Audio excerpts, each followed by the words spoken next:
বেশিরভাগ ক্ষেত্রেই শামুকের একই দেহে পুরুষ এবং মহিলা জনন অঙ্গ থাকে। দুটো শামুক ঘনিষ্ঠ হলেও তারা উভয়ই জন্ম দিতে পারে। আমাদের আশেপাশে যে শামুকগুলি আছে ম্যাক্সিমামই শান্ত এবং নির্বিষ। একটি ভয়ঙ্কর পরিস্থিতি হচ্ছে একটি শামুক একটি ছোট শামুককে পর্যন্ত খেয়ে ফেলে। সেই ভিডিওটাই আপনাদের দেখাচ্ছি, আপনারা দেখুন।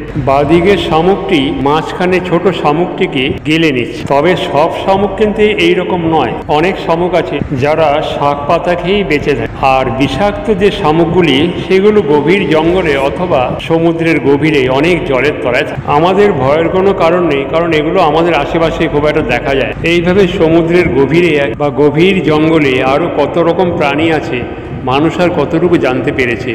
হয়তো 25% জানতে পেরেছে। মানুষের পক্ষে 100% জানা কখনই সম্ভব হবে না। কি ভয়ঙ্কর দৃশ্য দেখুন, একটি জ্যান্ত শামুককে গিলে খায়। ওই যে দেখছেন দুটো জেলির মতো দুটো সুর, ওই সুরের আগায় হচ্ছে ওদের চোখ। দেখলে মনে হয় যেন এলিয়েন। ওদের কিন্তু কোনো দাঁত থাকে না। ওদের মুখে রেডুলা নামে একটা জিনিস, সেটা দিয়ে ঘষে ঘষে ওরা খাবার।